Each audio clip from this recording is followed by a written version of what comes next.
When it comes to outdoor companies, there's probably none better than the North Face at sponsoring athletes. And when it comes to sponsored athletes, probably none better than Conrad Anker.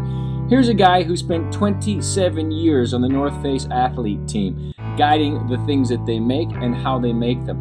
And he gets this experience, well, hard-won, climbing mountains all over the world. Mountaineer, expedition leader, filmmaker, author. Conrad took time to meet with me and the LiveOutThere.com team in Salt Lake City at the Outdoor Retailer Show. Thanks for taking some time to chat with us today. Thanks, Jamie. It's an honor to be able to chat with you. Conrad, your career is varied and impressive, and a lot of people are interested about this whole notion of you searching for Mallory. What was it about that story that had you out there in the North Face of Everest looking for the body of a climber who had died years before? It was May 1st, 1999, and we were on an expedition that had set out specifically to look for Mallory. And I was lower than the search area that we thought he might be at, and came across his frozen and well-preserved, desiccated body. It was a very humbling moment, and one that changed my life. I went from being a climber that was a climber's climber to a public climber, and sort of into the greater awareness of the public. Making you do interviews like this right now. Oh, what was that like?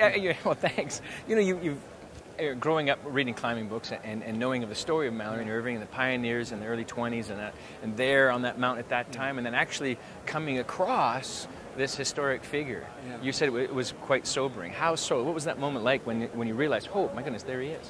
Well, at first we didn't know that it was Mallory. We thought it could have either been Sandy Irvin or it could have been Mallory. And at that moment it was just really calm. It was up there 27,500 feet. We're not really doing that well because of lack of oxygen, but here was someone that set the groundwork for where we are and what we do today as climbers. And not just from a climbing standpoint, because he was a great visionary in that sense, but moreover the sort of where we're at and what climbing means. And the one quote that Mallory shared with everyone, "Why climb Everest? Because it's there," is probably the most used quote for climbing. It's iconic, isn't it? It really is, people are like, and what is the meaning of that? And I always tend to see it that humans like to explore, and what's over the next horizon? That next horizon is exploration. So Mallory was embodying that. And is it that sort of innate curiosity? Is that what drives you? I mean, 27 years with North Face alone and a career before that. I mean, what keeps you going?